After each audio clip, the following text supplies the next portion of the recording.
Bem-vindos ao ciclo de palestras sobre dependência no cenário contemporâneo, drogas e outras dependências no cenário contemporâneo. Esse ciclo de palestras está sendo oferecido pelo curso de especialização em dependência química da PUC-Rio, coordenado pelo professor Marco Aurélio Negreiros. E teremos uma nova turma de especialização abrindo em março do ano que vem. E esse curso tem aulas de neurociência, psicopatologia e clínica, psiquiátrica, psicologia clínica, prevenção, psicoterapia familiar e também estágio supervisionado na área. São todos convidados a conhecer essa especialização. E a especialização também conta com o NAAD, que é o Núcleo Acadêmico de Álcool e Drogas, do qual eu participo enquanto aluna de graduação, eu e tantos colegas queridos, tantos professores queridos. E organizamos essa palestra, na verdade, todo esse ciclo, né, para falar sobre a questão da dependência dentro desse cenário contemporâneo de pandemia, né, mas não só de pandemia também.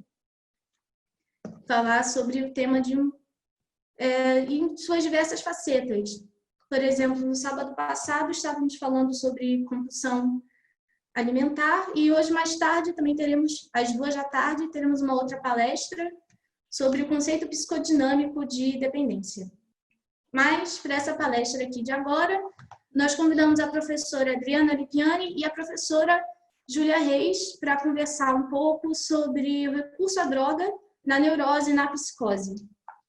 Professora Adriana, ela é doutora em teoria psicanalítica pela UFRJ, psicanalista pela Escola Brasileira de Psicanálise do Rio de Janeiro, especialista em assistência a usuários de álcool e drogas pelo PUB e também especialista em psicanálise e saúde mental pela UERJ. Bem-vinda, Adriana. Oi, bom dia, né? Boa tarde já. Bom dia a todos.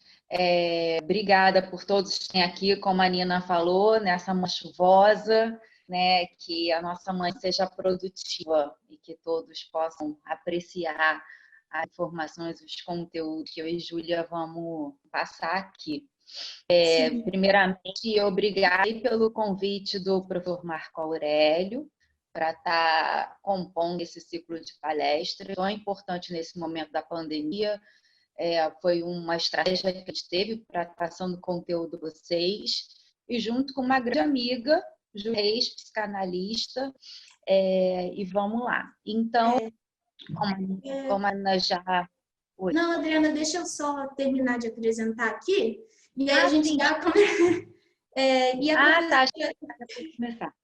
Isso, e a professora Júlia Reis, ela é doutora em psicologia pela Universidade Federal de Minas Gerais, mestre em psicanálise pela UERJ, e ela é docente do CEPA, Instituto São Zacarias de Estudo e Pesquisa da Universidade Cândido Mendes. Ela também é psicanalista formada pela Escola Brasileira de Psicanálise do Rio de Janeiro e também é docente da pós em psicanálise da FAMAT, faculdade... Puxa, esqueci o nome agora. Deu branco. Da FAMAT. Faculdade Maria Tereza. Isso, Maria Tereza, em Niterói. Quero avisar também para todo mundo que estiver ouvindo, que também hoje mais tarde, às 14h, teremos a palestra sobre o conceito psicodinâmico de dependência com a professora Ivone Poncheski, que é fundadora do NEPAD, da UERJ. Temos aí um super crânio no assunto que vai conversar com a gente sobre isso mais tarde. E também com a Sabine Cavalcante, que é coordenadora do Fórum Internacional de Debate sobre Drogas. E essa palestra dela será a palestra final para fechar esse ciclo maravilhoso. Mas voltando para a palestra aqui de agora, teremos a professora Adriana e a professora Júlia conversando com a gente. queria avisar que, mais uma vez, que essa reunião aqui está sendo gravada e está sendo transmitida ao vivo no YouTube também. Continuará disponível lá no canal da CCE, da PUC-Rio.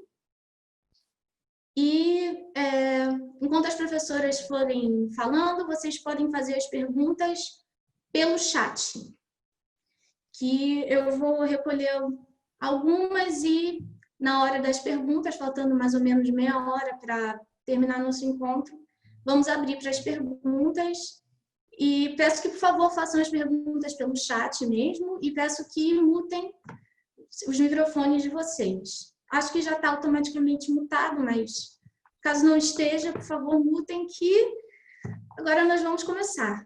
Professora Adriana, por favor. Ai, desculpa, eu achei que era a minha hora ali, eu antecipei. Então, cada uma de nós vamos ter a hora, né, Ana?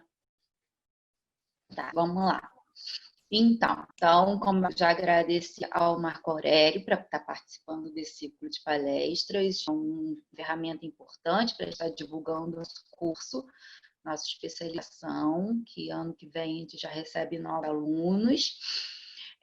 Então, o meu papel aqui hoje é para falar sobre o uso de drogas na estrutura da neurose e falar também sobre a prática clínica da redução de danos na clínica psicanalítica, atrelada ao uso de drogas, ok?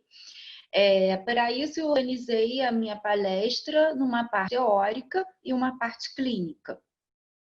Desde Freud, a gente entende que, pela da clínica, antes a gente precisa estar imbuído de conceitos teóricos para depois,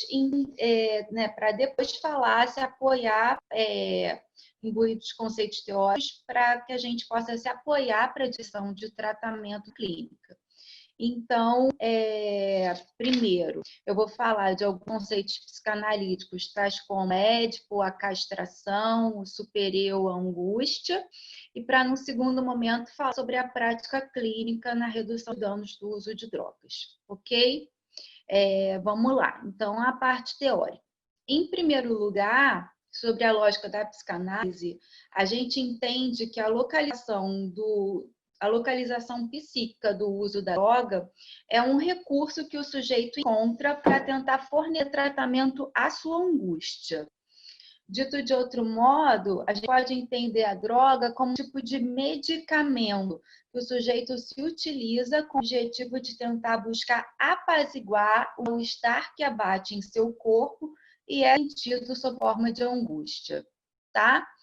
E vamos entender psicanaliticamente de onde se origina a angústia. Freud, já desde 1898, ele vai explicar que a angústia consiste no represamento de energia no corpo.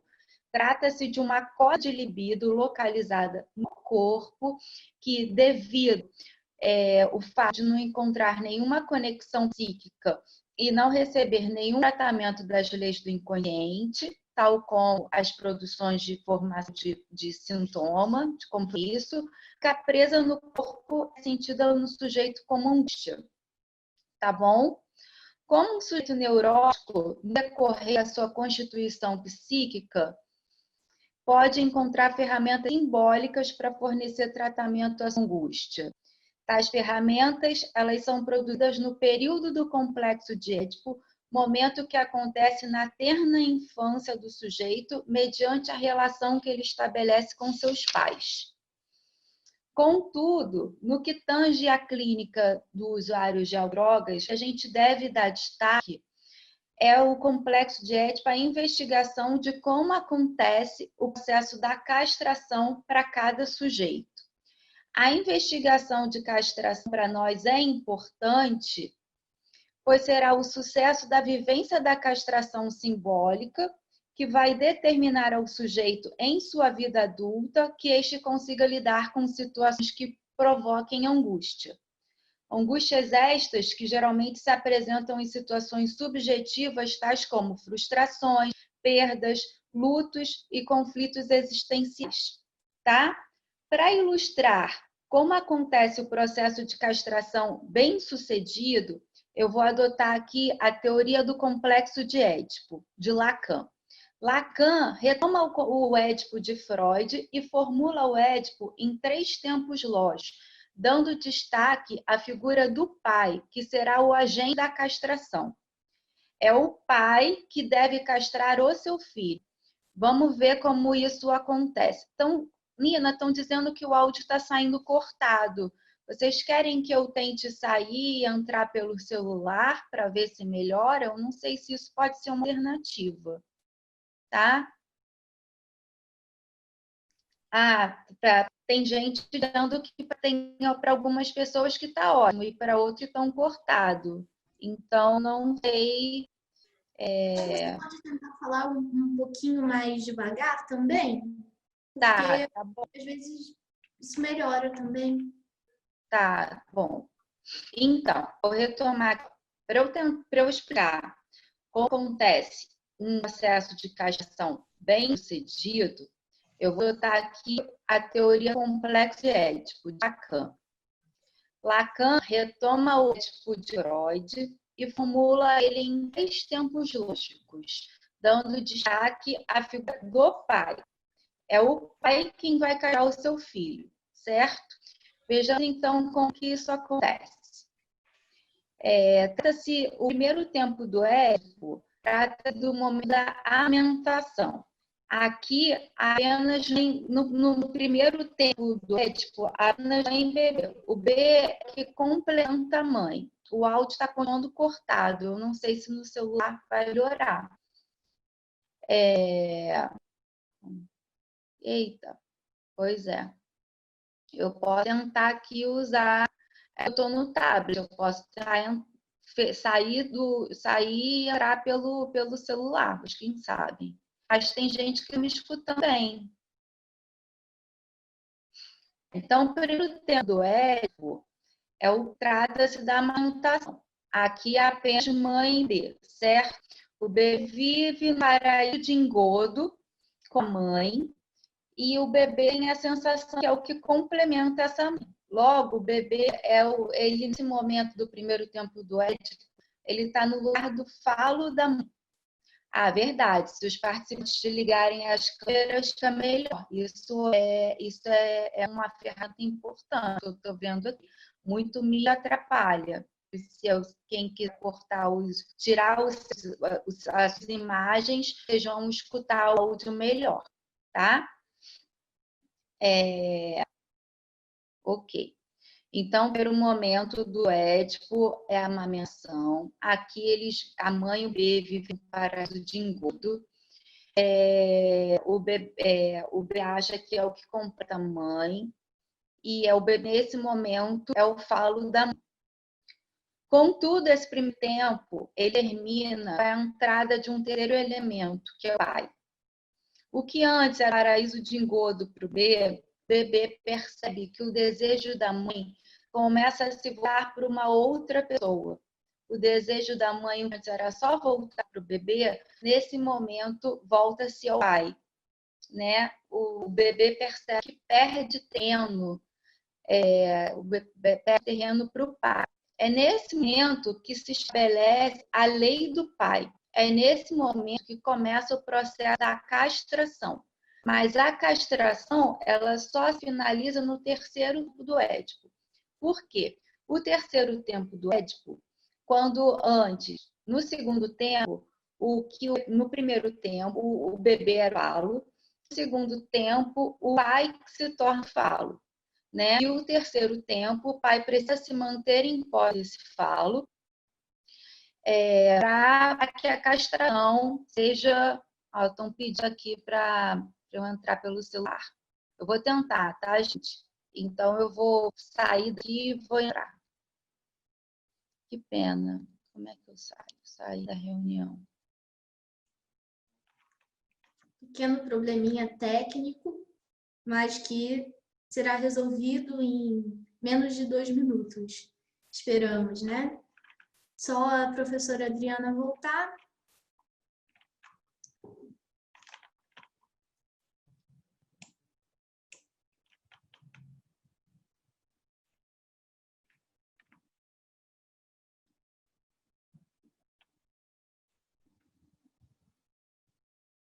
Eu acredito que todos os outros participantes também estão com a câmera desligada e com o microfone mutado também, né? Peço que quem tiver com a câmera ligada pode desligar, por favor, porque acho que ajuda a melhorar também.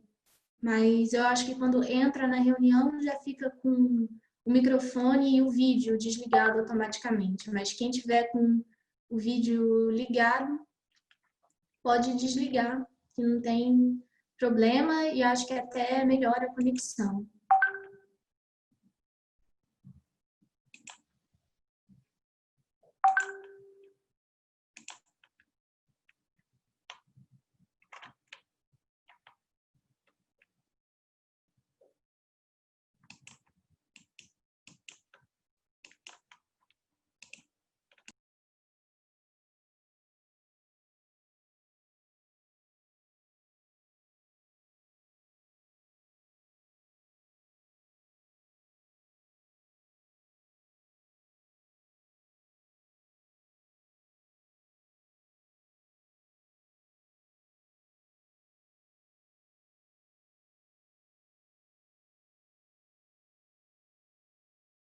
Ativar som.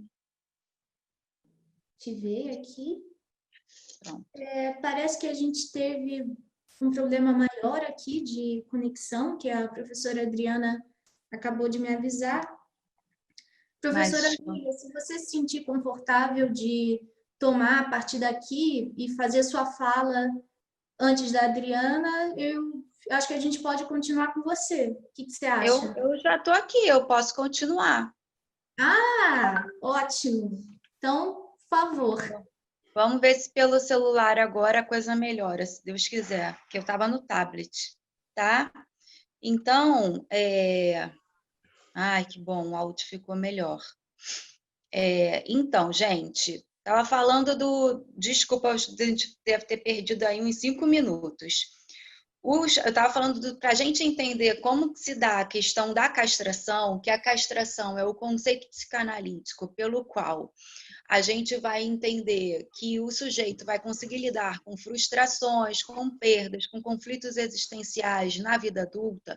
A gente precisa entender como que o complexo de Édipo acontece no sujeito. O Édipo, primeiro, é feito por Freud. Lacan retoma Freud e e formula o Édipo em 3 tempos lógicos. Esses 3 tempos lógicos para nós é importante porque a gente entende as etapas lógicas da efetuação da estrutura. Entender as etapas lógicas da efetuação da estrutura da neurose nos coloca, assim, de antemão com ferramentas psicanalíticas para entender como e por qual razão quadros de dependência química ou toxicomania, que é a nomenclatura psicanalítica, pode emergir na vida de um sujeito, né? Um sujeito neurótico. Que bom que agora o áudio tá bom. Ufa, que nervoso que deu agora. Então, o problema era do tablet. Então, o primeiro tempo do Édipo é o momento da amamentação. É o momento onde tem sua mãe e bebê. É o paraíso de engodo do bebê. Onde o bebê compreende ali que é o que completa a mãe, né? Ali, o bebê está no lugar do falo da mãe, que é o que completa a mãe. Tá? No segundo tempo do Édipo, o segundo tempo acontece com a entrada de um terceiro, que é o pai. Nesse momento, o bebê percebe que ele perde terreno para o pai, porque antes o olhar e o desejo da mãe estava todo voltado para o bebê. A partir do momento da entrada desse terceiro, que é o pai, o bebê percebe que tem uma outra coisa que volta o olhar e o desejo da mãe, que é o pai. Né? Nesse momento, o bebê deixa de ser o falo e quem passa a ser o detentor do falo é o pai. O processo de castração começa aí, né? Nesse segundo tempo, mas ele se completa no terceiro tempo do Édipo. O terceiro tempo do Édipo, o pai precisa se manter possuidor do falo. Né? Esse terceiro tempo do Édipo é crucial porque configura o final da efetuação da estrutura da neurose. que acontece nesse terceiro tempo do Édipo? O bebê, o terceiro tempo do Édipo, o pai vai ser quem é o que vai castrar mesmo, o que vai dizer para o filho, a mãe é o primeiro objeto de amor de um filho. Então, o pai vai ser castrador no sentido que vai falar assim, sai daí que essa mulher é minha, né? Aquele momento da amamentação, o bebê perde terreno, além da mãe, a mãe é a mulher desse pai. Então, esse pai, como homem, vai falar assim, sai daí que essa mulher é minha, vai proibir o filho de gozar dessa mãe, porque a mãe é o primeiro objeto de amor, né? E o filho vive a castração simbólica ao obedecer à proibição do pai e virar as costas ao primeiro objeto de amor, que é a mãe. Por que a gente compreende que é importante a gente falar sobre o processo de castração simbólica? Porque o processo de castração simbólica remete a uma perda de satisfação, a uma perda de gozo. Alguém está perguntando aqui, só o filho homem ou a mulher também? A mulher... Ai, desculpa, é porque essas eram perguntas para o final, né? Mas já posso antecipar, porque para a mulher a gente vai falar a partir do conceito de devastação feminina, tá, gente? Mas hoje a gente está trabalhando mais o Édipo em relação ao homem. Mas depois, no final do nosso papo, das dúvidas, a gente pode falar um pouco sobre o feminino, tá? Então, a castração... Mas a menina também perde, né? Mas, enfim, agora os meandros vai ser complicado de falar. Então, a castração é uma perda de gozo, é uma perda de satisfação, porque é isso. E é importante privar-se do amor da mãe, porque privando-se do amor da mãe, no final da efetuação da estrutura da neurose, é que constitui o sujeito se efetuar no campo da falta, né? É o que permite o sujeito se constituir através da falta.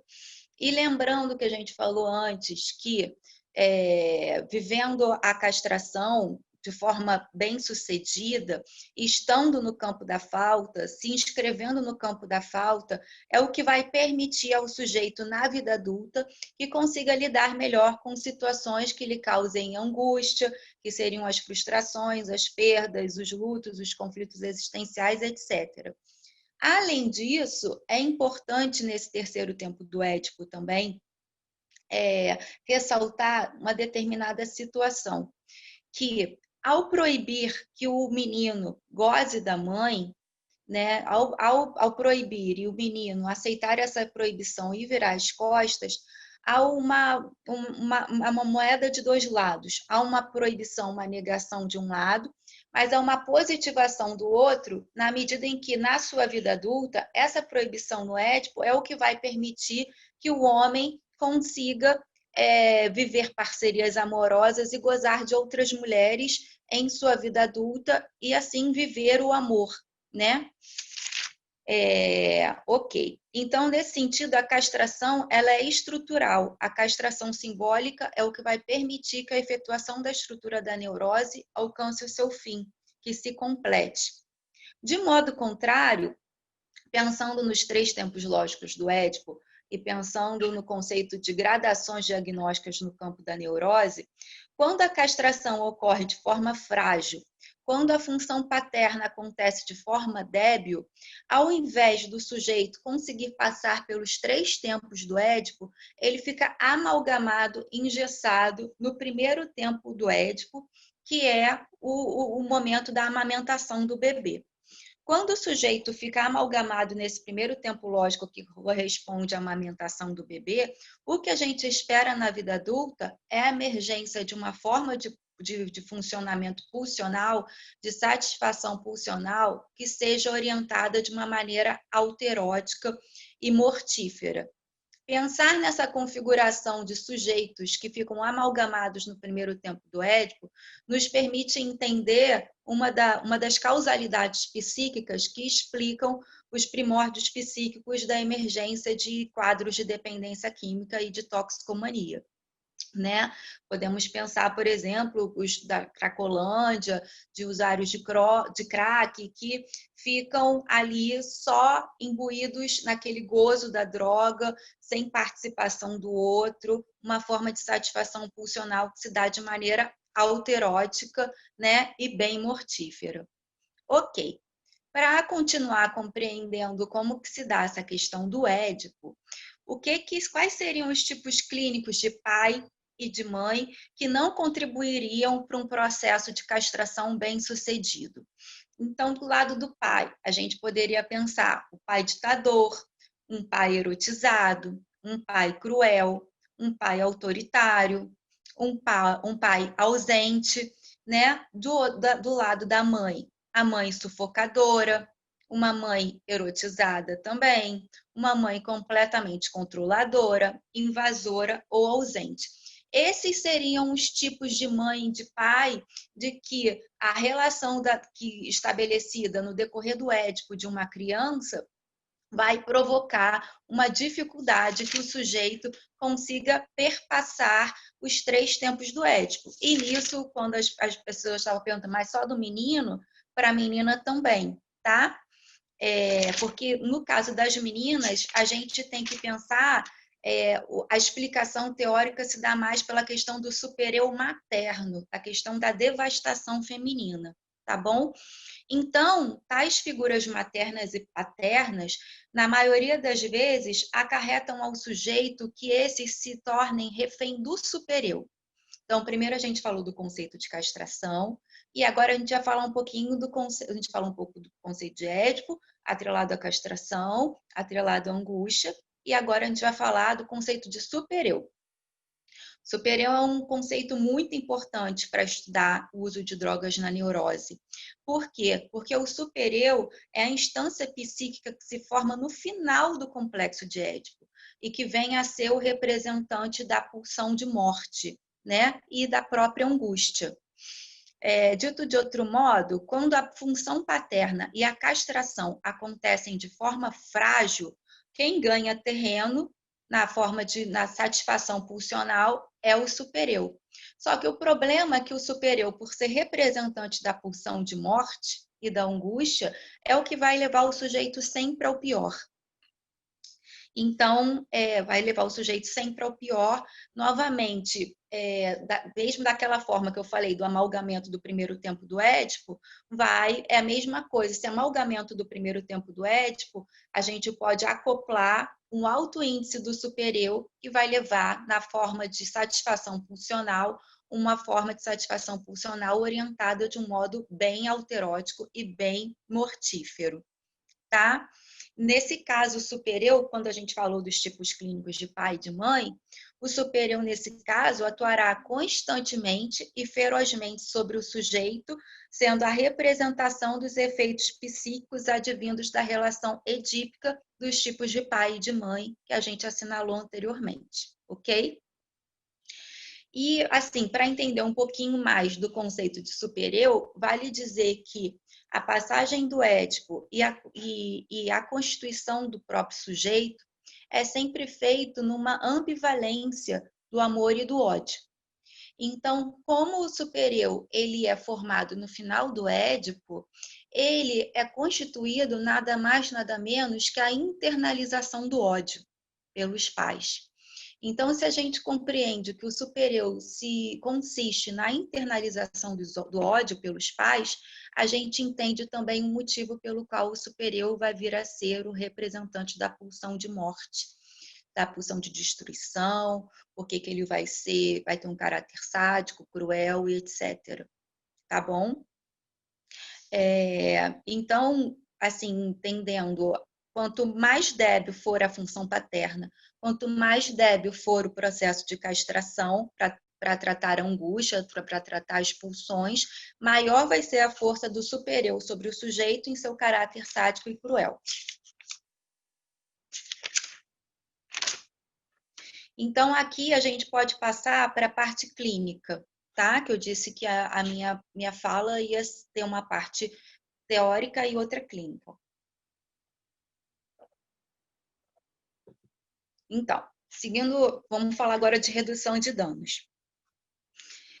Seguindo esse raciocínio, a gente só pode compreender a redução de danos na clínica psicanalítica com o uso de drogas, ressaltando primeiramente que para cada sujeito, o uso de uma determinada droga vai ter sempre uma função psíquica particular em cada caso, tá?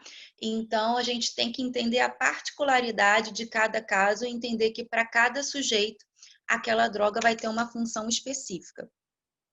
A droga vai ter uma função específica para cada sujeito, por quê? Porque sempre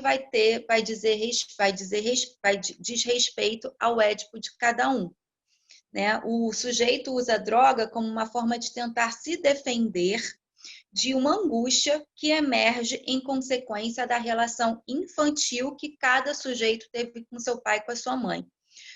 Visto isso, é equivocado a gente pensar num édipo normativo. É equivocado a gente pensar num édipo normativo, um édipo que funcione para todos, né? Por quê? Porque dependendo do sucesso ou do fracasso da função paterna, a gente vai ter diferentes desfechos e diferentes formas de lidar com angústia. Eu sei que eu estou meio atrasadinha aqui, mas eu acho que em 3 minutos eu termino a minha fala, tá?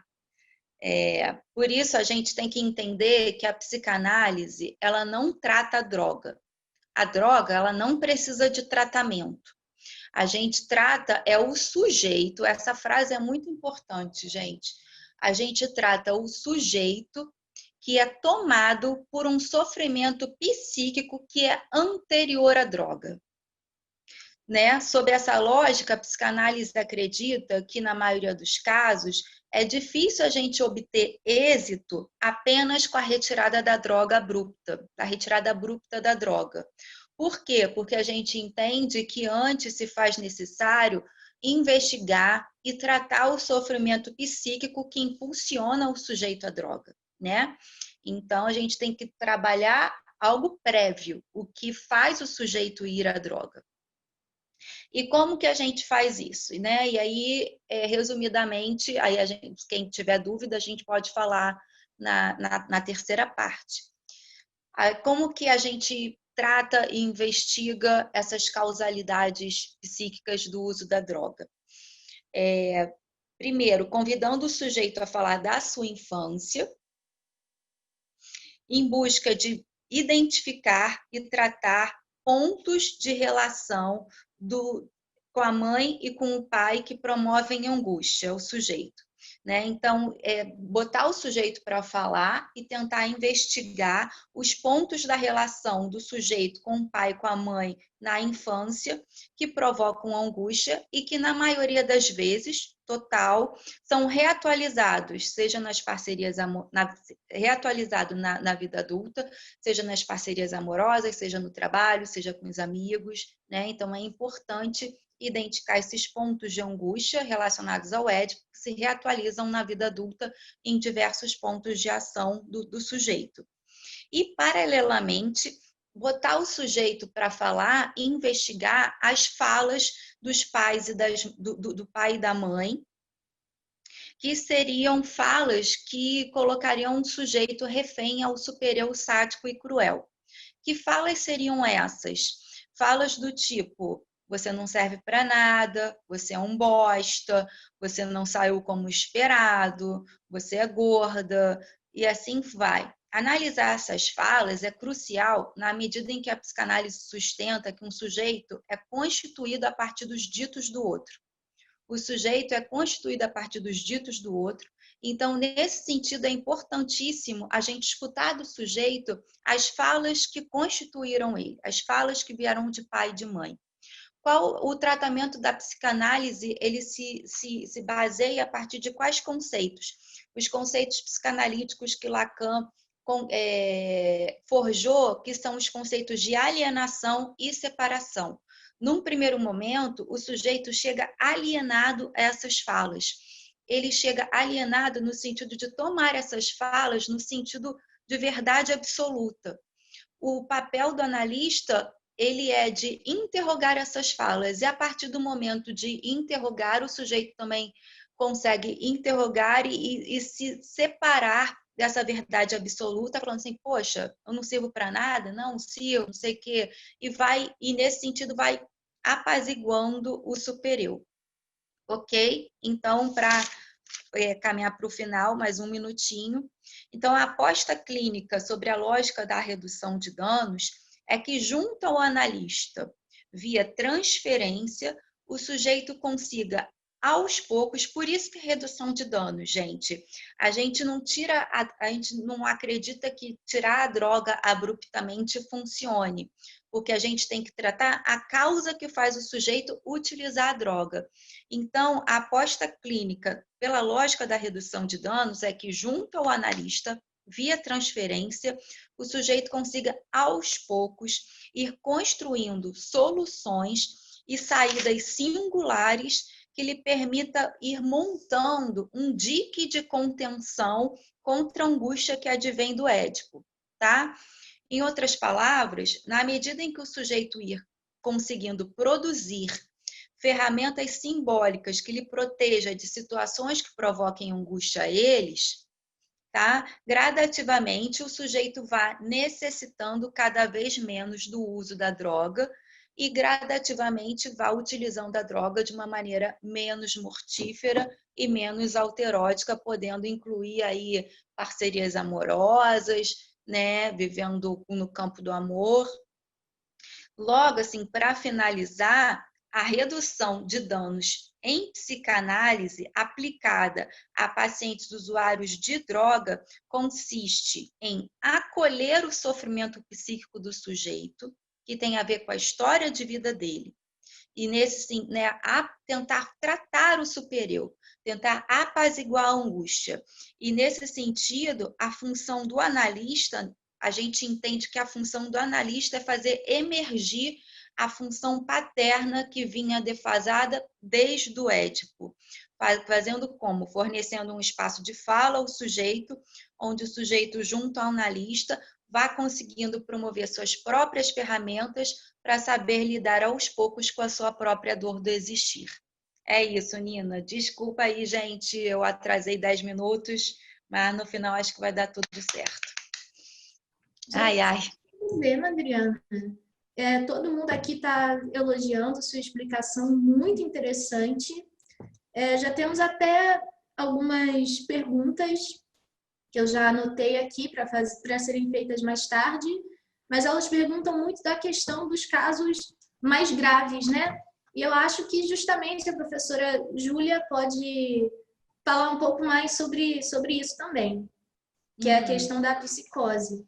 Professora Júlia, pode começar. A Júlia vai falar da psicose e da internação, né? Então, acho que vai complementar bastante. Sim. Obrigada. Então, Júlia, segue aí, Júlia. Quando você quiser. Oi, vocês me ouvem? Me ouvem bem? Tá, sinalizem aí se tiver algum problema. Então, gostaria de agradecer pelo convite, né, da professora Adriana para estar aqui hoje com ela, dividindo essa fala. Né, agradecer a PUC-Rio, né, e acho que é um ciclo de palestras muito importante, né, nos dias de hoje, para a gente poder estar falando aí, né, sobre a toxicomania, e o que a gente observa, né, é o aumento, né, dos casos de toxicômanos na atualidade, e como a Adriana falou muito, né, da questão da estrutura neurótica, né, eu também vou falar do aumento de casos de toxicômanos que tem uma estrutura psicótica. Então, para além da apresentação, né, que a Nina fez, vou localizar um pouco do meu lugar de fala, né? Principalmente esse meu lugar de fala é marcado pelo meu percurso que eu tive durante quase 4 anos no Hospital Psiquiátrico de Jurujuba, em Niterói. Não sei se vocês conhecem, né? Eu também já tinha passado pelo PNEL, no estágio durante a faculdade. Alguém está falando que trabalhou lá, né? Então, passei lá pelo... eu também fui da enfermaria feminina, também passei um tempo lá.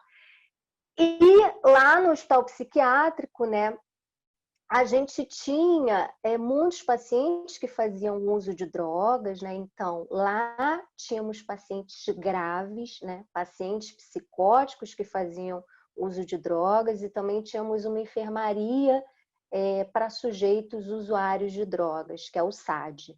Então, não dá para a gente pensar, né, na toxicomania, no uso de drogas, sem considerar aí essa rede de saúde mental que a gente tem para tratar esses sujeitos, né? Tanto os hospitais psiquiátricos, quando a gente fala de internação, como os ambulatórios, que também recebem esses pacientes, né, toxicômanos e graves, e os CAPS-ADs, né? Que os CAPS-ADs têm aí uma oferta de cuidado, de tratamento orientado, como falou a Adriana, né? Pela lógica da redução de danos, né? A minimização dos danos para esse sujeito do uso de drogas, né? A substituição de drogas mais graves por drogas menos graves, ou seja, minimizar os prejuízos e os danos para esses sujeitos. Então, a gente conversa aí com vários saberes, não é? A gente tem nesse campo da saúde mental os psiquiatras que vão medicar esses sujeitos, a gente tem os psicólogos, né? E os psicanalistas também, né? Ou psicólogos que têm uma orientação psicanalítica. Então, hoje a gente falar um pouco para vocês assim do que a psicanálise pensa sobre esse campo da toxicomania no contemporâneo, tá bom? Então, dizer que a psicanálise tem um saber constituído, né? Isso é importante, né? A gente tem um embasamento aí freudiano, lacaniano e uma orientação lacaniana, né, que faz com que a gente possa pensar num diagnóstico diferencial e construção de uma direção de tratamento para esses sujeitos. Ou seja, tem aí uma singularidade em jogo, né? O que a gente procura, né? O que a gente investiga quando a gente trata o toxicômano? Principalmente em localizar qual é a função da droga para esse sujeito em particular. Não é? Tentar localizar ali qual momento, isso para neuróticos e psicóticos, tá bom? Localizar o que a gente chama do momento de desencadeamento do uso da droga. Ou seja, qual o momento em que esse sujeito começa a fazer uso da droga, né? E por quê? Ou seja, a gente vai, né, em direção, em busca da localização da causalidade psíquica, que é o que faz com que esse sujeito use a droga, tá bom? Então, é isso que a gente vai investigar. A gente sabe, né, que para a psicanálise a gente tem essas 3 grandes estruturas clínicas, né, neurose, psicose e perversão. A Adriana falou muito bem aí, né, dessa localização da função do uso da droga na neurose, né, entendendo que é um uso que é considerado no caso a caso, né, cada sujeito tem sua história com o uso, né, tem uma marca aí do singular, tá? Mas principalmente para a psicanálise, e o que vai distinguir a psicanálise dos outros saberes, como da psiquiatria de orientação biológica, é que a gente não coloca ênfase, quando a gente vai tratar do toxicômano, sobre a droga. Isso que falou a Adriana, né? A gente não coloca ênfase sobre a substância, e sim sobre o sujeito. Né? A gente traz esse sujeito à cena, esse sujeito do inconsciente. E a gente tem um caso que eu sempre trago quando eu falo, né, de toxicomania, de uso da droga, que é um caso clínico que foi trazido pelo Eduardo Abelo, né, que é um psicanalista aí do campo freudiano, que eu não me recordo bem o título, mas é a substância tóxica de Mário, água, substância tóxica de Mário. É um caso clínico que esse autor nos fala de um sujeito que é adicto a uma substância, que é a substância água, né? E isso traz para a gente, assim, como há uma pluralidade em relação a essa relação de compulsão, de adicção do sujeito com o objeto, né? Que pode ser qualquer um, O que nos interessa é a relação de compulsão. Então, esse sujeito tinha uma relação com o objeto água que era tóxica para o organismo dele. Então, é isso que a gente está falando, né? Nos interessa a história de cada um no seu uso com a substância, tá bom? A Adriana também falou um pouco dessa função da droga como um remédio, né? Como algo que pode medicar o sujeito, apaziguar a angústia, que é... Depois eu coloco a referência para vocês ao final, tá bom? Então, a Adriana falou um pouco dessa função da droga como um remédio, né, para apaziguar a angústia. A gente tem uma referência muito importante na psicanálise freudiana, que é o texto do Freud, de 1930, O Mal-Estar na Civilização, onde ele coloca ali a intoxicação como uma das saídas ou uma das soluções possíveis do sujeito diante do mal-estar próprio, do mal-estar inerente à civilização.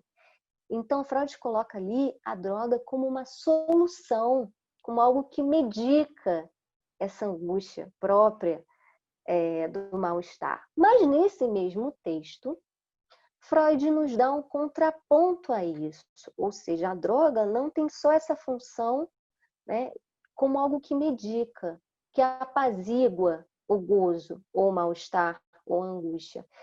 Ele coloca ali uma dimensão da droga também pela vertente do gozo, de algo que vai mais além do princípio do prazer, como diz Freud. Então, quando a gente fala da droga, a gente tem que sempre ter em mente essa dupla função que a droga pode ter, como algo que medica, como um remédio, ou também como um veneno, como algo que pode levar o sujeito ao pior e mesmo à morte, né?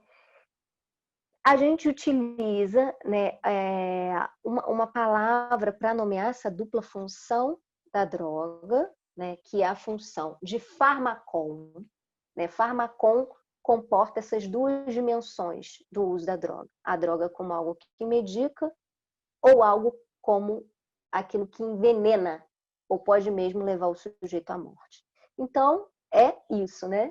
São duas funções opostas, mas que podem estar aí para cada sujeito. Então, a gente tem essa localização do Freud, que é muito importante, né? Da droga como amortecedor de preocupações, né? Onde Freud constrói toda uma teoria nesse texto, né? O mal-estar na civilização, ou seja, a droga também nessa vertente do prazer, mas também daquilo que está mais além do princípio do prazer, aquilo que aponta para o gozo, né? E então vou colocar um pouco aqui, vou inaugurar para que a gente possa falar da psicose, né?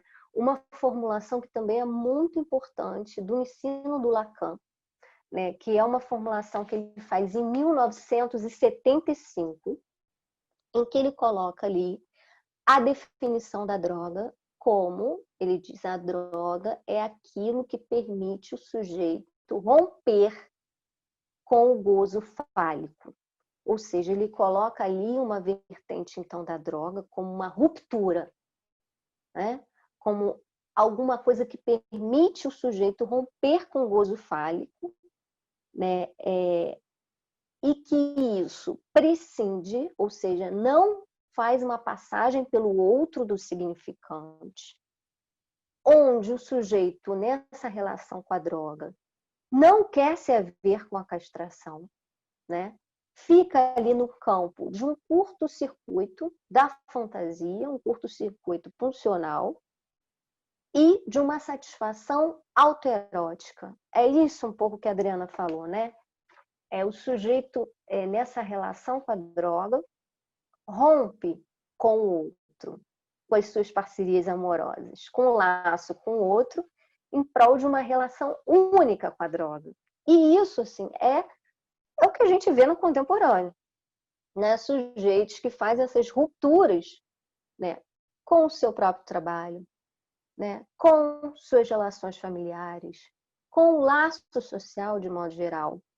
E muitas vezes a gente pode escutar histórias aí, tem diversas aí histórias, né, reportagens que a gente pode ver no YouTube, de sujeitos que fazem essa ruptura tão radical com o outro, que se colocam em situação de rua, né? Sujeitos que tinham uma história de vida, de sucesso, né, de trabalho, de retorno financeiro, família constituída, e abrem mão, né, rompem com tudo isso e se colocam mesmo em situação de rua, fazendo uso de drogas, assim, as mais baratas possíveis, que é aquilo que se pode comprar, né? Então, sujeitos que faziam uso de cocaína vão para a rua e começam a usar crack.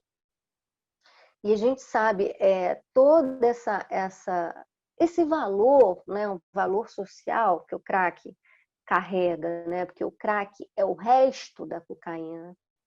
O crack é essa droga que se faz, né, a partir do que não se usa para fazer a cocaína.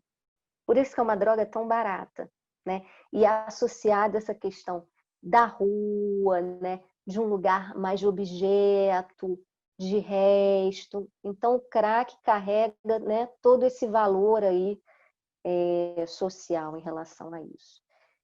Então, essa definição do Lacan de 75 coloca que na toxicomania, né, ou no uso da droga, você tem uma ruptura com o gozo fálico, né? E a gente tem uma referência também importante para a gente, né, que pesquisou no doutorado sobre a toxicomania, que é uma referência do Henrique Laurent, que é de 1994, né? Ela foi reeditada, né, algum tempo depois, traduzida, mas é um texto dele que se chama 3 Observações sobre a Toxicomania, em que ele coloca uma localização importante, porque quando a gente fala de ruptura com gozo fálico, a gente pensa logo na estrutura psicótica. Então, né, Lacan estaria falando que o toxicomano é um psicótico, e aí Henrique Laurent vai dizer que não, né? Que Lacan diz que há uma ruptura com o gozo fálico, mas o nome do pai continua ali, né? Há uma inscrição do nome do pai, né? Se na psicose você tem uma foraclusão do nome do pai, né? E da mesma forma, né, uma não inscrição do significante fálico, na toxicomania você tem uma não inscrição, né, uma ruptura com o gozo fálico, mais uma inscrição do nome do pai, certo? Então, não é que a gente fale que é toxicômano, que é psicótico.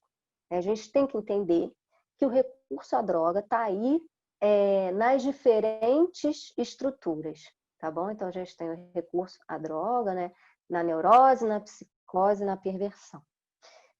Então, qual seria, então, esse que é o ponto que o Laurent coloca, qual seria, então, a função do recurso à droga na estrutura psicótica?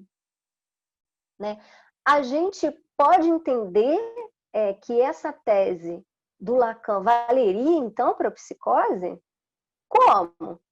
Como é que o sujeito vai romper, né, com o gozo fálico se o gozo fálico não está lá para o psicótico, né? Essa ruptura na psicose é anterior, ela já está dada de antemão.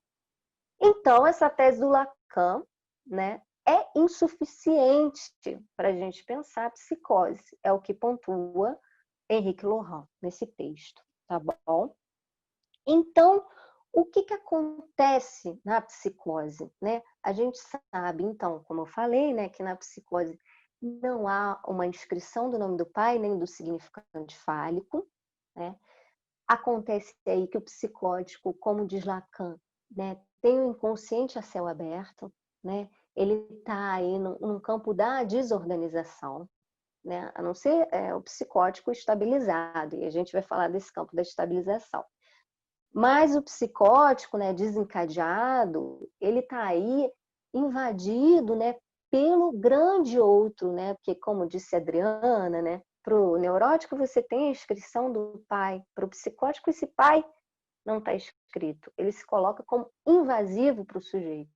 E aí surgem diversos fenômenos aí que Lacan descreve no Seminário 3, né, esses fenômenos elementares que invadem o psicótico, né? Sob a forma de alucinação, sobre a forma de fenômenos do corpo e também de fenômenos da linguagem. Não vai dar para a gente entrar aqui para falar mais da psicose, é meu campo de estudo, eu gosto muito de falar sobre a psicose, mas não dará tempo. Mas o Lacan, ele diz que, diante dessa desestabilização, né, de tudo isso que invade o sujeito psicótico, né, que está ali num sofrimento psíquico muito grande, o próprio psicótico busca dar soluções para tratar esse gozo, esse real que invade ele. Então, ele pode ter diferentes maneiras de solucionar esse real, né? Ou maneiras de buscar uma estabilização dessa estrutura psicótica. Lacan, ao longo do ensino dele, cita várias formas de estabilização, né? Ele fala do caso Aimee, né, onde ela consegue a estabilização da psicose através da passagem ao ato. Ele fala da estabilização via identificação imaginária. Ele fala, né, da estabilização da psicose via a construção de uma metáfora delirante, como é o caso do paciente Schreber, né, um caso famosíssimo, né, trazido por Freud. E Lacan também vai falar, por exemplo, da estabilização de Joyce, né, no seu Seminário 23. Então, a gente tem diversas estabilizações possíveis aí para o sujeito psicótico. Nos interessa, quando a gente pensa no campo da toxicomania, o campo da identificação ou da compensação imaginária que o toxicômano faz. Quando ele se identifica imaginariamente ao significante sou toxicômano. Então, é isso que os autores no contemporâneo vão trabalhar, pensando na estabilização da psicose via identificação imaginária ao significante sou toxicômano. Né? Aquele sujeito que, ao se nomear, sou toxicômano, encontra algum lugar, né, alguma localização, que seja como toxicômano, mas pertencendo aí a um grupo, enfim, constrói uma identidade, mesmo que seja imaginária. O ponto é que essa identificação imaginária é muito frágil. Então, ela pode funcionar para algum sujeito por algum tempo, como pode também cair a qualquer momento. Então, uma identificação que a gente fala muito frágil. Né? Mas essa via, quer dizer, essa via que até o Lohan nos coloca nesse texto de 1994, é uma via do recurso à droga na psicose como um modo de estabilização, né? Como moderadora de gozo, tá? Como um modo também de se enlaçar ao outro, né? Um modo muito precário, mas que funciona para alguns sujeitos. Por isso que a gente fala que na clínica psicanalítica e aí nos diversos dispositivos de saúde mental que a gente tem para tratar esse sujeito toxicômano, é uma clínica muito da delicadeza, né? Porque há um perigo aí em você desidentificar o sujeito a essa identificação quando é algo que dá alguma estabilização ao sujeito. Então, a gente tem que ter muito cuidado quando mexe nisso. Né? Por isso que a Adriana falou nesse campo da redução de danos. A gente não preza na psicanálise, a gente não defende a abstinência. Né? Não se trata da abstinência. Né? Sim, da redução de danos, para que isso não seja tão prejudicial, tão danoso ao sujeito. Mas a gente entende que essa identificação, a droga pode estar ali fazendo alguma amarração mesmo, que é frágil para um sujeito psicótico. Então, a gente tem que ter muita delicadeza em relação à direção do tratamento, né? Porque a gente quer reconstruir esse enredo, essa história, localizar a função do uso, localizar o momento de desencadeamento para esse sujeito, para que ele encontre novos modos, novas soluções de se haver com esse real que é invasivo para ele, tá bom? Novamente, eu trago aqui, já encaminhando para o final, eu trago aqui a importância e a atualidade do conceito de farmacon, tá? Porque na psicose também a gente não tem essa versão somente da droga como algo que modera o gozo, né? A gente tem uma outra versão da droga aí, que é isso que aponta para algo que não estabiliza o sujeito psicótico. Então a gente encontra sujeitos psicóticos que não vão se estabilizar pelo uso da droga, né? Pelo contrário, né? O uso da droga para alguns sujeitos, ao invés de promover um apaziguamento do gozo e o enlace ao outro, né? Vai promover efeitos devastadores no corpo. E aí eu retomo até esse conceito que a Adriana falou, né, de devastação, porque foi algo que eu pensei na minha tese de doutorado, né, da droga também podendo promover a devastação para alguns sujeitos, né? Efeitos devastadores no corpo, e a gente vê muito isso em usuários de crack. Né? Não sei se todos aqui já tiveram esse encontro com usuários de crack, né? São sujeitos que têm uma deteriorização no corpo, uma cadaverização, perda de dentes, né, esse emagrecimento, sujeitos que aquela questão da relação com o objeto, né? Ao invés de consumir o objeto, ficam ali consumidos por esse objeto. É algo que consome o corpo, né? Algo que coloca esses sujeitos em risco de vida, e pode mesmo levar à morte, bem como a gente vê aí em muitos casos, né, de uso de droga. Então é isso, né? A droga, para alguns sujeitos psicóticos, pode ter essa função de reforçar a foraclusão e relançar esses sujeitos nesse lugar, nessa posição de objeto dejeto, de objeto resto para o outro, né? E esse foi um dos casos que eu trabalhei também na minha tese de doutorado, né, decorrente do meu trabalho lá no Hospital Psiquiátrico de Jurujuba, que era uma paciente que assim se apresentava, né? A droga, que era uma usuária de crack, né, utilizava 5, 7 pedras de crack por dia, e isso causava, assim, essa devastação no corpo para ela, né, que por várias vezes quase morreu, né? E era uma paciente psicótica, né, que com o trabalho de análise conseguiu dar uma outra solução a esse real que não fosse pelo uso de drogas, né? Conseguiu fazer aí uma estabilização via construção de uma metáfora delirante por alguns anos, né, em que ela foi acompanhada. Então, um trabalho de anos, não que ela não tivesse recaídas também, né? As recaídas acontecem aí nesse percurso, né? Mas para isso a gente vê, né, que tanto na neurose e na psicose a droga pode ter essas duas funções. Por isso é importante a gente localizar a função do recurso à droga ou do recurso à substância para cada sujeito em sua singularidade, né? A partir da escuta, como a Adriana falou, né, desse sofrimento que o sujeito traz, se colocar no lugar de escuta dessa história desse sujeito, de todo esse sofrimento, né?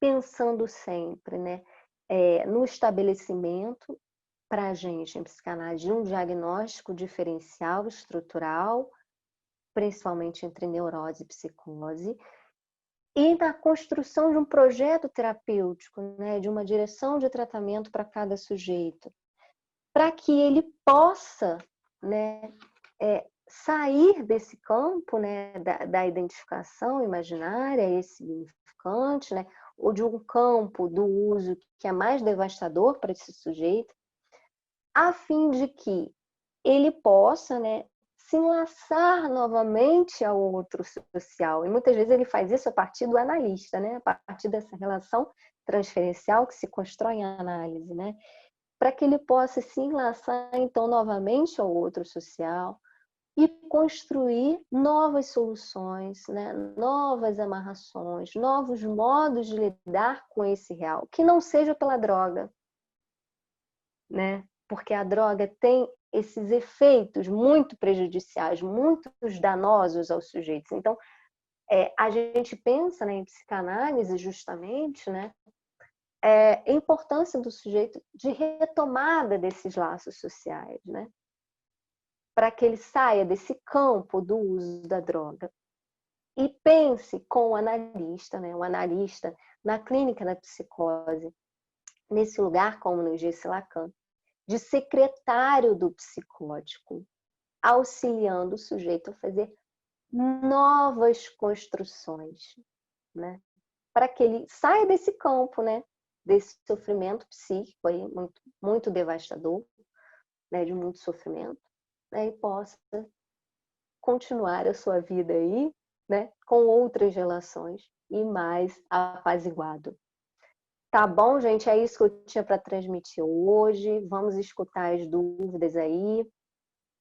Estamos abertos aí. Tá bom, Nina? Ok. Júlia, eu acho que eu falo por todo mundo quando digo que adorei a sua fala. Acho que a gente pode estender mais 10 minutinhos, né, para além do que seria o horário de término, que seriam 11h30, acho que a gente consegue estender até 11h40, porque a gente recebeu, assim, bastante pergunta. Eu tentei dar uma pequena resumida aqui, eu fui anotando no meu caderno. Pelo que eu percebi aqui, a maioria das perguntas se localizam em dois polos diferentes. Teve muita gente perguntando da questão do pai no complexo de Édipo e como é que uma ausência, como é que seria essa questão no complexo de Édipo e na questão do uso de drogas. Teve gente que perguntou, por exemplo, como é que fica a segunda parte do complexo de Édipo se não há uma figura paterna. E se isso seria uma explicação, em algum sentido, para como é que fica a situação do uso de substâncias, né, nas comunidades pobres, nas favelas, que é um lugar que é, em primeiro lugar, atravessado pela total negligência e violência do Estado. Perguntaram também mais sobre a questão do nome do pai, como é que é isso. Perguntaram também sobre a questão nesse segundo polo que eu falei, perguntaram bastante também da questão da redução de danos e como é que a psicanálise vê isso e quanto que o psicanalista contemporâneo se utiliza de técnicas fora da psicanálise, técnicas da própria psicologia ou da própria saúde coletiva para realizar o trabalho com o paciente. O que mais? Perguntaram também mais recomendação de literatura sobre o assunto, principalmente para a professora Adriana. Mas eu acho assim que essas duas primeiras questões que eu coloquei, acho que já dá para vocês começarem a responder, enquanto a gente pode receber mais algumas perguntas aqui pelo chat ou pelos comentários do YouTube, né? A questão paterna, principalmente da ausência paterna, como é que fica isso para o complexo de Édipo e principalmente para as comunidades mais carentes do país, que tem muito essa questão da ausência paterna e também a questão da violência estatal a todo momento e a questão da própria redução de danos dentro da psicanálise. Quem se interessa em começar a responder? Parece que a professora Adriana já começou a falar, mas ela está mutada. Ah, tá com o áudio fechado, Adriana. Ativei. Está ativado agora? Estão me escutando? E eu gostaria de responder uma outra pergunta também, que é interessantíssima, que apareceu, da questão das amamentações de mães que ficam amamentando até 3, 4 anos a criança, que isso é importantíssimo também, né? Vamos lá, gente. Quando a gente fala em função paterna, claro que o ideal seria ser feito pelo pai, mas às vezes nas comunidades,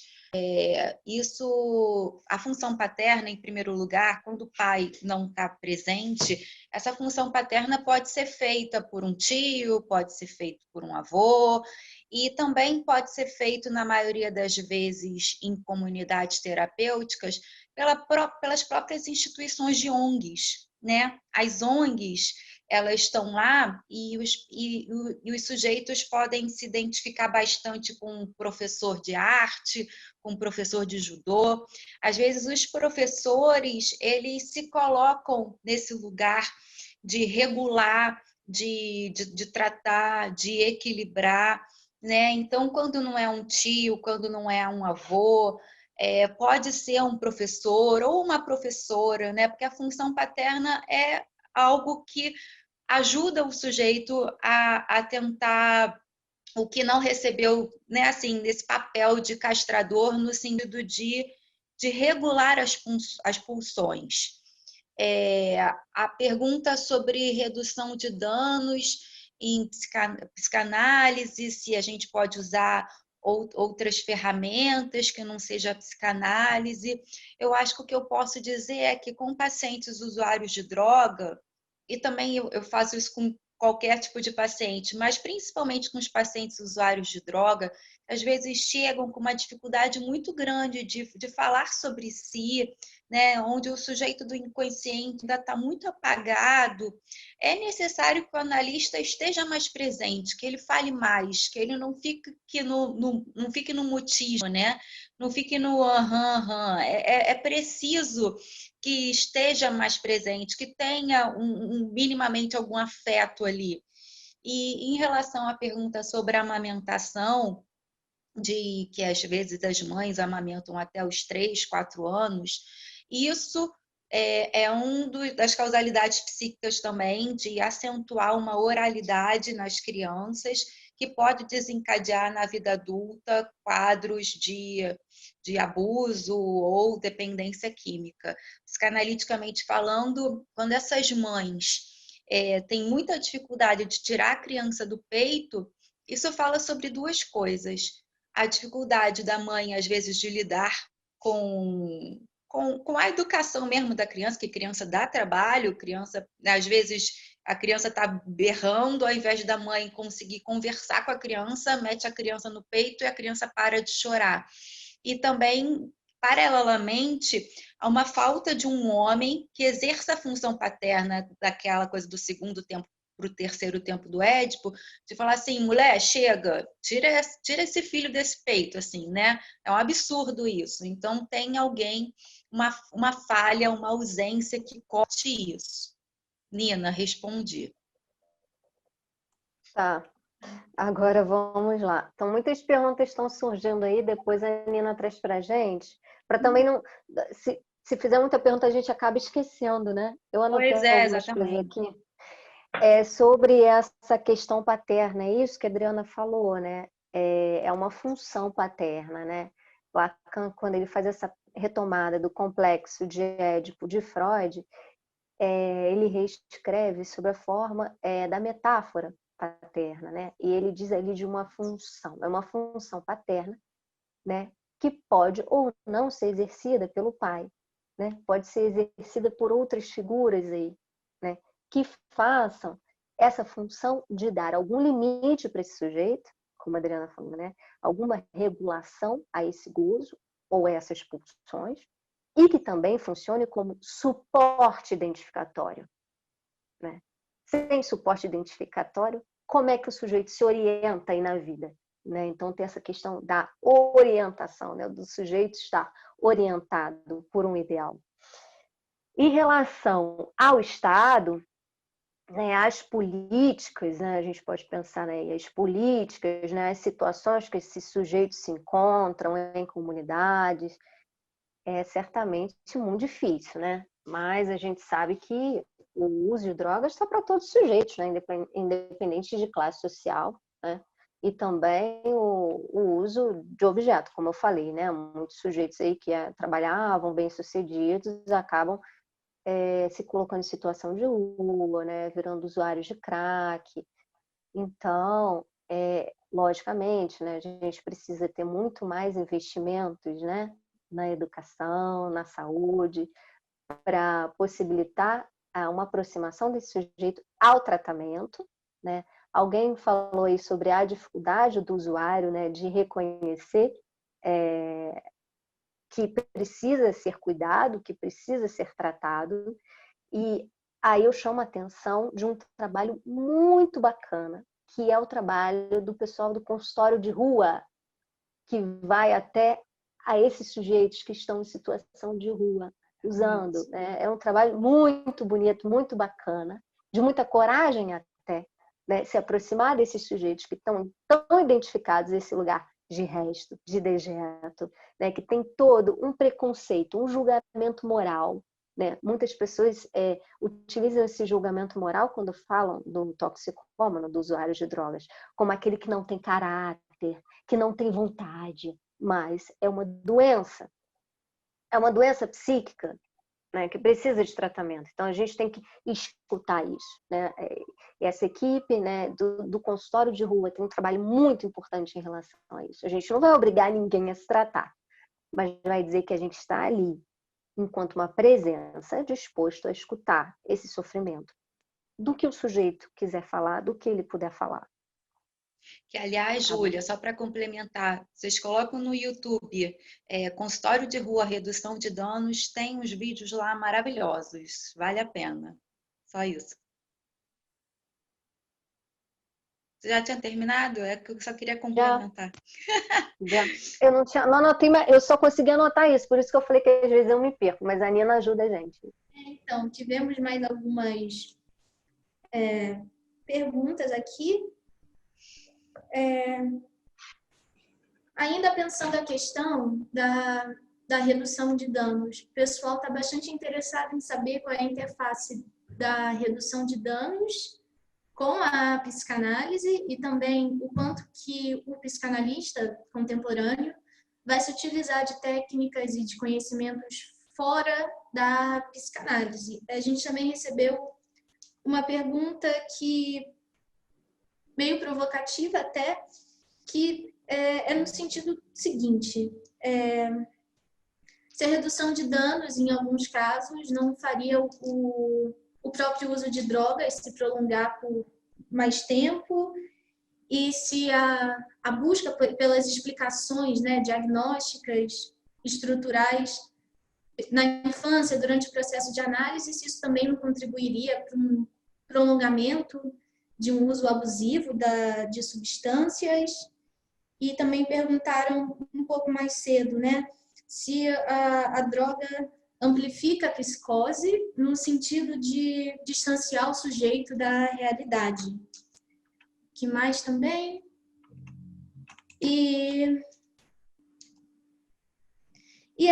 Como é que... Nina, eu tenho déficit de atenção, tá? Se você falar mais 3 perguntas, a quarta eu vou esquecer. Tem muita pergunta de uma vez só. Sim, mas eu acho que... Como a Júlia estava brincando, falando assim, não faz muita pergunta não, senão a gente esquece. Não, mas são perguntas boas, são perguntas densas mesmo, né? E que acredito eu que ainda não tem uma resposta tão objetiva, né? A resposta está na própria prática, tá na prática de cada um, tá no que você faz com cada trabalho que você vai realizar, com cada analisando. Mas é isso, perguntando sobre os próprios limites, né, de um tratamento psicanalítico, perguntando também sobre a questão da redução de danos e da abstinência, e também se a droga amplifica a psicose, distanciando o sujeito da realidade. Bem, quer começar, Júlia, ou eu posso começar? Pode começar. Vamos tentar começar aí por essa pergunta aí provocativa. Que as perguntas provocativas sempre vêm, ainda mais quando a gente fala de redução de danos. Já estamos acostumados. Veja só,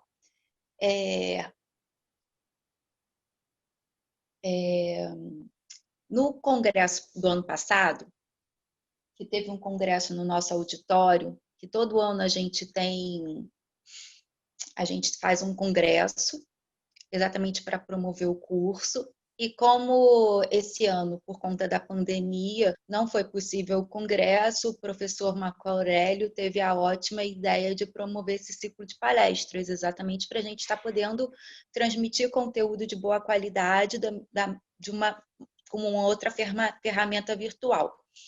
No ano passado, eu apresentei sobre redução de danos e falei até 70% do mesmo conteúdo de hoje, porque eu achei que foi uma apresentação tão redondinha que eu achei interessante de apresentar aqui para vocês novamente. Nessa ocasião, eu apresentei uma mesa de redução de danos e com amigos professores da PUC, da nossa especialização em TCC, e foi bacana, porque a mesa foi constituída por mim, que falei de redução de danos, da professora Gisele Aleluia, que falou sobre terapia de família, e o professor Luiz Guilherme Pinto, que falou sobre TCC. E eu comecei a falar sobre redução de danos, e foi muito bonito de ver que tanto o Luiz Guilherme quanto a Gisele, eles falaram assim, nós trabalhamos com abstinência, mas, no final das contas, antes da abstinência, a gente trabalha com redução de danos. E foi muito bonito, foi muito legal escutar os meus colegas de outras linhas de tratamento falar isso. A gente visa a abstinência, mas, no final das contas, a gente trabalha também com redução de danos, porque a gente trabalha com as possibilidades de recaída do sujeito o tempo todo. Né?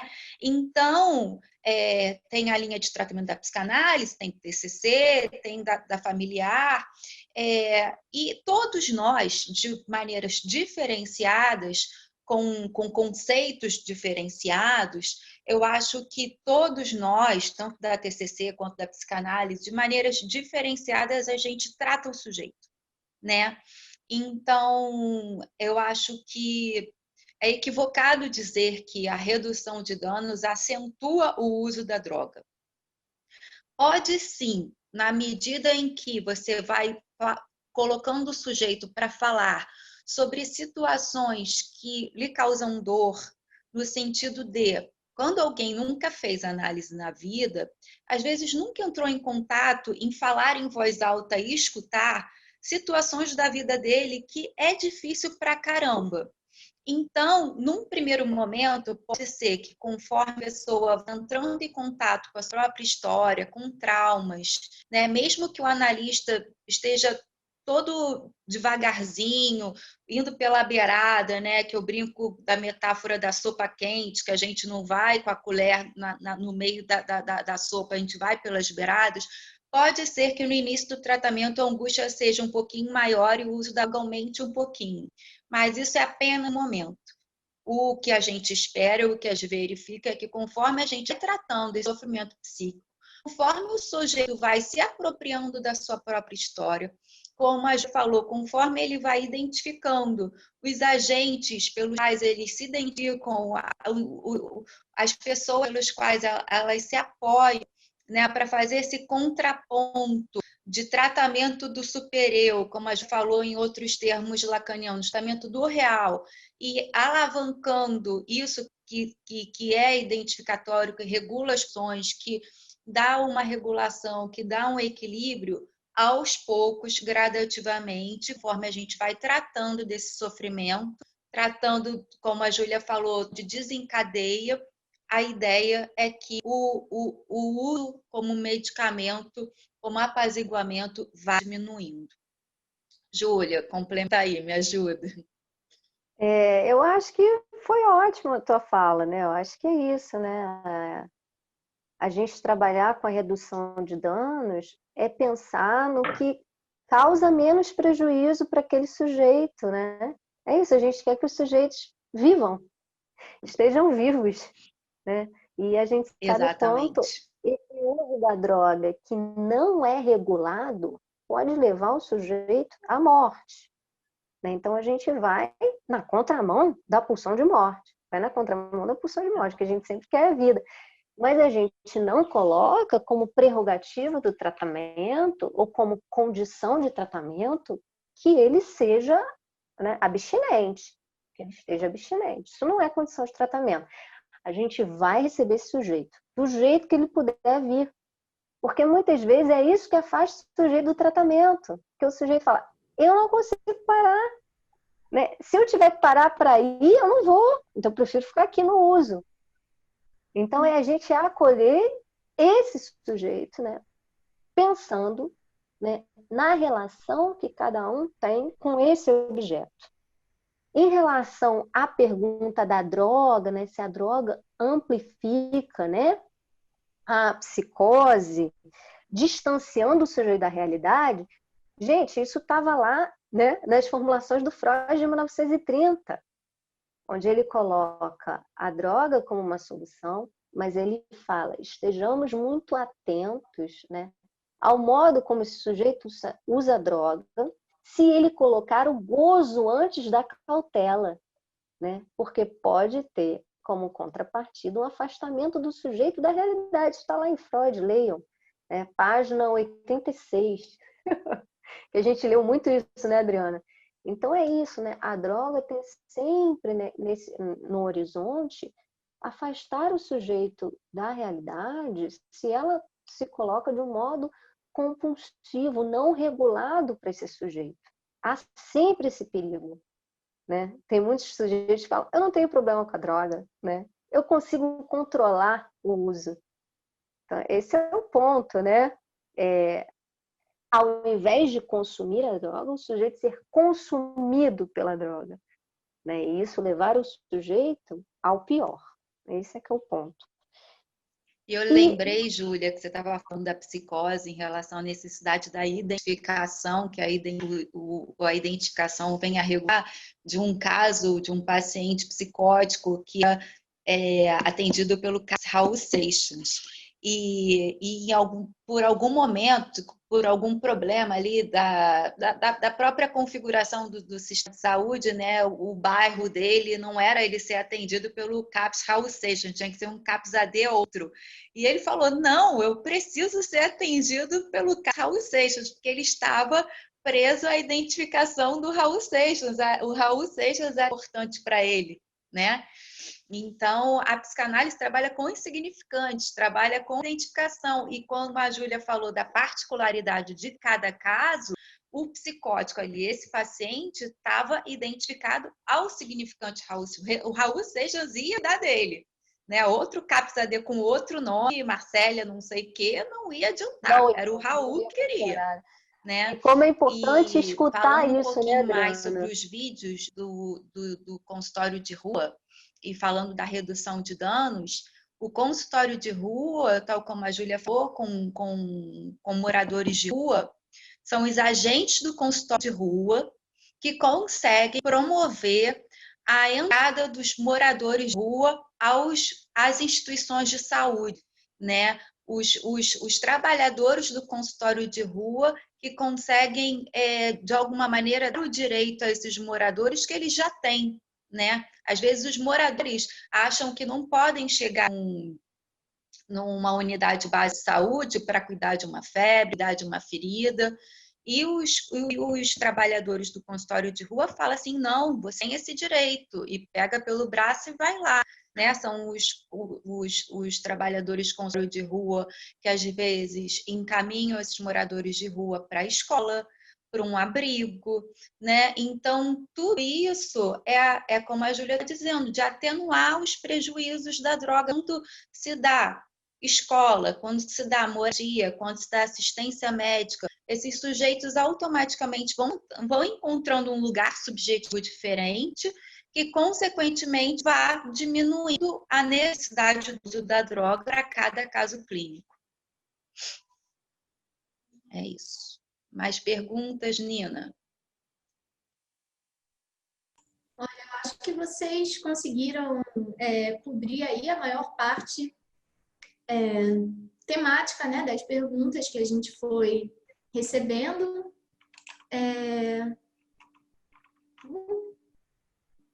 Eu tô subindo aqui. Perguntaram no meio do caminho sobre os casos de neurose mais graves. Às vezes os sujeitos estão tão imbuídos pelo gozo da droga que a fala, num primeiro momento, não se faz possível. Então, há necessidade, no primeiro momento, de internar mesmo, para dar uma desintoxicada, para que o sujeito possa emergir, tá? E é Terapia de curioso, grupo. Ô, Adriana. Júlia, tem conhecimento com terapia de grupo? Eu não fiz terapia de grupo com os pacientes. Eu fiz no IPUB, mas era muito Eu verde. já Perguntaram aqui atendi em sobre terapia de grupo. grupo, Você fez em algum lugar? já atendi há muitos anos atrás, quando eu trabalhei na prefeitura de Friburgo, e aí já tinha um grupo instituído por uma psicóloga, e era um grupo AD, né? Álcool e drogas, que a gente não trabalha os 12 passos, tá? Não é aquela ideia de A, N, A, né? Mas é um espaço de escuta, né? De escuta ali, do que há de coletivo e do que há de individual, ou do que a gente chama do que há de singular, né? É um lugar para a gente escutar o sofrimento. E é algo que dava muito certo, foi bem interessante. Eu senti uns sujeitos muito difíceis de se manejar, né? Tem sujeitos que tentam boicotar o tempo todo o trabalho, mas o grupo se gere, né? Os sujeitos conseguem ali conversar. Você estava falando da questão, Adriana, da internação. Vou só falar uma coisa assim muito interessante, né? Que muitos pacientes lá no hospital de Jurujuba, né? Pediam pela internação, pediam para se internar quando estavam graves, né? E é curioso, né? Essa paciente, né, que eu trabalhei, o caso dela no doutorado, ela fazia esses pedidos para se internar. Quando ela já estava muito emagrecida por conta do uso de crack, e ela dizia, eu vim porque eu preciso ganhar corpo. Né? Aquele objeto droga consumia tanto o corpo dela que ela pedia para se internar, para parar de usar e poder voltar a se alimentar e ganhar corpo. Isso para um psicótico tem todo um lugar, né? Mas como é importante a questão da transferência, né? E da vinculação ao lugar de tratamento para esses sujeitos também. Professora Adriana, mais algum comentário? Eu acho que não. Eu vi, perguntaram aí tempo certo de amamentação. Eu não sei direito, isso é complicado, mas, Júlia, você sabe tempo certo de amamentação? Seria? Acho que Eu que sou mãe, né? Já dizem amamentei. 6 meses, né? Não Isso. tem, mas eu acho que Não, é a particularidade de cada caso. Acho que o mais tem uma importante não é o tempo da orientação. amamentação, e sim a função que aquela criança tem para aquela mãe, né? Porque em psicanálise a gente compreende que antes de ser mãe, se é mulher. Então, para uma mãe ser, entre aspas, uma boa mãe, não ser winnicottiana, o que é necessário é que essa mãe, em determinado momento, depois que a criança nasça, ela possa voltar a ser mulher também.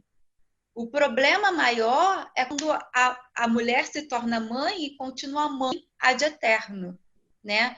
Quando não há, porque às vezes não é só um homem que faz com que essa mulher volte a ser mulher. Pode ser, por exemplo, a castração do segundo para o terceiro tempo, pode ser a ausência dessa mãe que se volta, por exemplo, para um trabalho, né? Que ela para de amamentar o filho porque ela precisa voltar ao trabalho, ao invés de ser um homem que volta o desejo dessa mulher, ao invés do desejo da mãe ser voltado para um homem, o desejo da mãe se volta para uma outra coisa.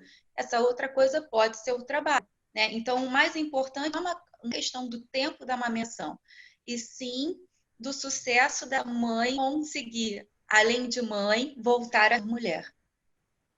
Então, Adriana, Acho que é e o isso. pessoal está comentando aí, né? É isso, alguém falou e eu ia falar, né? A Organização Mundial de Saúde recomenda amamentação até os 2 anos de idade. É isso que recomenda a OMS. A amamentação é importante porque né, faz com que o bebê crie esses anticorpos que são importantes para ele. Para além da questão da alimentação, esse que é o ponto, né? Da fome, a gente sabe que essa relação da criança com o seio da mãe passa pela questão funcional. há aí uma pulsão oral, já dizia Freud, lá em 1905, os 3 ensaios da sexualidade. Esse que é o ponto, né? A algum momento, isso começa a se estender demais. Começa a ficar complicada essa questão do limite, do eu, do outro, né? De algo que está para além da alimentação, que já está no campo aí da oralidade. A gente sabe que se isso se estender aí, fica complicado, né? Para a autonomia do bebê, para a questão da mãe enquanto mulher, para o pai, que muitas vezes também não consegue retornar aí ao lugar dele, né? De homem, né? Para essa mulher, colocando ela nesse lugar de objeto, causa de desejo, como diria Lacan. Então é isso, assim. A OMS recomenda até 2 anos, né? É mais do que isso, né? Tem algumas mães que optam pela livre demanda, o que também né? É algo que se discute aí. Não sei se tem certo ou não tem errado, né? Qualquer coisa depois a gente trata no consultório, né, Adriana? Isso. Esse assunto da amamentação já era uma outra questão, né? Acho que dava para fazer entender as particularidades, né? Entender o que é isso para cada mãe na relação com o seu bebê. Sem julgamentos, né? Não estamos aqui no campo do super-eu que julga. Mas acho que a gente já está esgotando o nosso tempo de palestra aqui, que eu falei que a gente ia até 11h40, a gente começou 10h10, aí ficou 1h30. Então, acho que a gente pode já encerrar por aqui. Muito obrigada, professora Adriana e professora Júlia, por participarem desse ciclo de palestras. Vocês estão sendo super elogiadas aqui no chat, nos comentários do YouTube. Todo mundo muito, muito grato, muito provocado, né? Pelas questões que vocês trouxeram. E vou pedir para quem tiver mais interesse em continuar assistindo às palestras, teremos uma agora, às 14h, sobre o conceito psicodinâmico de dependência, com a professora Ivone Poncheski, que é fundadora do NEPAD, da UERJ, e com a Sabine Cavalcante, que é pesquisadora da Fiocruz e coordenadora do Fórum Internacional de Debate sobre Drogas. Vai ser super interessante, eu estarei lá. Não estarei moderando, mas estarei assistindo, com toda certeza, às 14h, no Zoom e no YouTube também. E é isso. Quem tiver interesse em continuar assistindo, pode continuar. Eu acredito que aqui no chat já mandaram o link para marcar presença e receber o certificado, se você já foi inscrito. E também o link com mais informações sobre o curso de especialização em dependência química da PUC-Rio. Tá bom? E é isso. Muito obrigada. PUC de parabéns. Obrigada a todas. Agradeço a todos pela presença e perguntas. Foi um prazer.